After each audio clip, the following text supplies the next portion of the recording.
Fam, hello fam, it's Starbraid, and I'm here to do one video that I have been just, the universe has been just hitting me with it over and over and over again, and I've had to really work on myself to come to the conclusion that it's something I need to do. It's something that I'm called to do, something that I would love to do for you guys, and that's talk about twin flames and do readings for twin flames.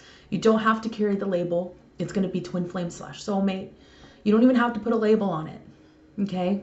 That's one of the first points I want to make in this video. You don't have to put a label on it, okay? You'll know if it's that deep connection. You know if it's that kind of special bond that you have with someone, not based in abusive situations, not based in an idea of the person that you have, but based in the facts that you know, based into the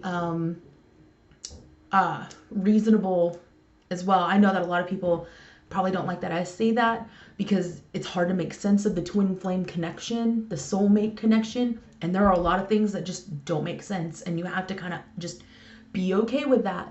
But when it comes to knowing who your twin flame is and having that real connection and knowing who that is, there has to be a sense of reasoning within it, or else everybody's going to be your twin flame. Everybody's going to be your soulmate. Everybody's going to, if we don't want to go on that merry-go-round right now. But knowing, you know what I mean? Knowing that there is this bond with this person takes reasoning, takes logic, and also takes an open heart, an open mind, and acceptance and love, unconditional love. And don't construed, try not to take what I'm saying in the sense of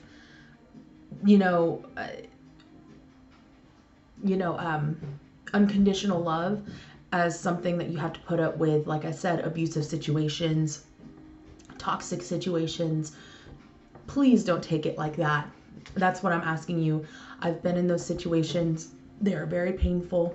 They help me in my growth, and I'm very grateful for those and the people I made contracts with before I came into this life so that I could learn those lessons. I am very grateful for that, and I'm very grateful for those people, but they don't have to stay in my life. And unconditional love is being able to lovingly just do that. Just kind of let it go and see it for what that is. But today we are talking about the twin flame journey, and just a few points I kind of want to talk about because I get this question a lot. And I think a lot of you kind of feel like I'm on the twin flame journey. I'm neither going to confirm that nor deny it, just because it's something very sacred to me. Just any kind of soul connection that I have or I've had with somebody. And maybe one day I'll be able to do that for you. But as of right now, just for the sake of it, I'm not really going to talk about me in that sense right now. But I will say that I have had soulmate connections. Being a twin flame, I think, is something that,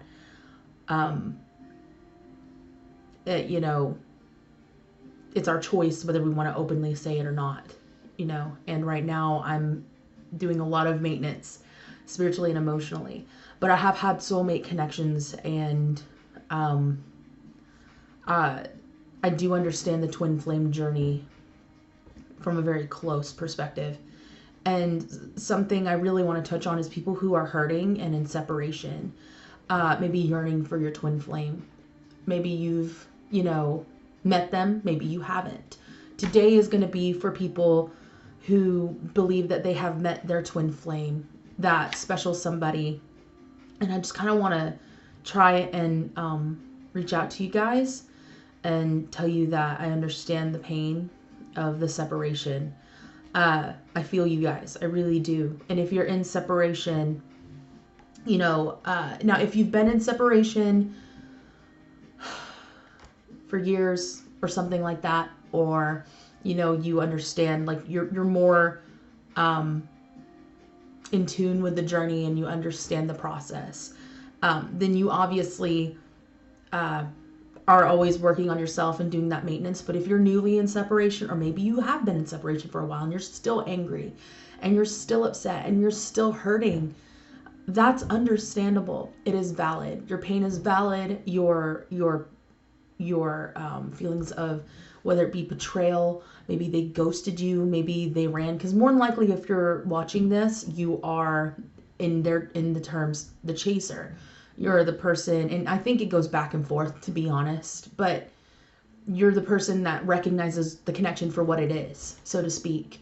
And maybe you're new to it and you're trying to realize what this is. Like, what the hell? Like, what's going on? This makes no sense. I haven't thought about this person in years, or whatever. It's just there. And if you're going through that, first of all, I want to say to those who are hurting, I can see you hurting. I see it all the time in comments. I see it all the time on different platforms, saying they did this to me, they did that to me, they hurt me, they did this. Here's the thing, fam. I'm not saying that they didn't hurt you, and I'm not saying that your pain is valid. But the thing about it is, if you believe you are on the twin flame journey and you're still harboring all this hate, you're still harboring all this pain, there's no forgiveness, there's no anything, no seeing it for the lesson that it is. Because when you're on this journey, the triggers that you've pulled in each other, the heartstrings that you've pulled in each other, that you will get angry, those wounds, that inner child will be screaming sometimes by this person, because they'll hold a mirror to you and they'll show you parts of you that you have not healed yet, parts of you that you need to deal with, that you need to cope with. And like I said, this isn't going to involve abusive situations. A lot of times it has to do with, one twin could just not want the connection, or have a substance abuse problem, or they've cheated or something like that. That's also wounds within themselves. I'm not talking about one that physically hurts you, emotionally torments you, mentally fucks you up in the head. That's not what I'm talking about. What I'm talking about is the fact that something within the dynamic will reflect one another, and they will see something within them that they had no clue needed to be healed. The whole point of this journey is to learn how to be whole. I know a lot of people say it's two halves of a whole, but really, if there is a part of you that's only living, if you're only living with one side of yourself, you're only recognizing one side of yourself, your twin will open the door so you can see the other side, because they will be the reflection of what you don't embody yet, and knowing that you can embody that. So if you're a twin flame that is more creative, more intuitive, more about following your gut and sensual and stuff like that, your twin might be very logical, very rational, very practical. And they see within you a part of themselves they haven't awakened yet, and you see a part in them that hasn't awakened yet. And there's something that's going to trigger you, wounds in childhood, most likely, your programming from society, they may be the opposite of what you thought you'd be attracted to, or they may be the opposite of what you thought you would like in a partner. They're here to challenge that within you, okay? And let's say that you understand that, okay? So for those of you who don't understand that yet, I hope that helped you, and I hope that the rest of what I'm talking about will resonate with you, at least after you do some of that work, okay? It's the most rewarding process. It's painful, it gets messy, and it hurts like hell, but damn, you won't regret it. The person that you become, and becoming whole, and having these sides of yourself being married and merged into one in you. No words. Now, let's say you've done that. Let's say you've done that work, or you're in the process of doing that work, because you can feel these simultaneously, okay? Most of the time, I'd say you will, is the yearning, the want of your twin. that draw to your twin, that love for your twin. Because even if you're hating on them, that means you're still feeling something. Okay? The opposite of love isn't hate, it's indifference. Because even hate, it takes something, some kind of caring of the other person. It doesn't have to be love, but to stir that emotion. But if you have gone through the process or are still going through the process and you feel that tug with your twin, you want them, that's completely normal. And I'm not saying it's wrong. I'm not saying it's right. I'm not saying anything. The biggest thing with that, though, is that we have to also be in the moment, be here right now. And, you know, if you feel like you need to reach out to your twin, do that. Right now, in this specific time, I'd be very careful with that, with all the energies that are going on right now. I feel like it's a time for spiritual maintenance. It's a time for spiritual growth. We're shedding new skin, a lot of us in the collective. And that includes the divine masculine is definitely doing that right now. So any divine masculines out there, love ya. You guys are so brave. A lot of us feminines have, like, we know what you're going through, boo. Like, we're here for you. We're sending good vibes your way. We're sending love your way. We're giving it our all at a distance. Trust us. We're doing it. But you know, the whole point of this, though, whenever you're yearning for your twin, is remembering that you are whole, that you are complete, that you are enough as yourself. And I know that I am eternally grateful that through this particular experience that I've learned to be whole, and that I've learned to love unconditionally, and that I am going through personal growth all the time. I am learning things all the time, and I'm grateful for the lessons. And I think I see things in a new light. I don't see what's happening to me. I see what's happening for me. And it's through this connection that I was able to do that. And that leads me also to, when you feel that wholeness, when you're feeling that complete energy within yourself and you're embodying the feminine and the masculine within who you are, that's holding space for yourself.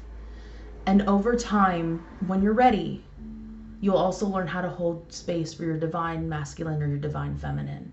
Most of the time, I'd say more than not, it's the divine masculine. Divine feminine's holding space for their divine masculine, and then the masculine learns to hold space for their divine feminine. Now, what do I mean by holding space? I'm talking about when you feel that anger and that hate and that rage. You know, we have to go through that energy first to get to this place. But when you release that and you understand why everything had to happen the way it had to happen, and you understand that if it didn't happen this way, I wouldn't be who I am. If it didn't happen this way, if they didn't hold up their end of the contract, I wouldn't be who I am. If I didn't hold up my end of the contract and be who I was, you know, you may not know what they're going through or who they are now, but you holding your end, you know, you understand the process. You understand that this had to happen the way that it had to happen. And you're able to hold space in your heart.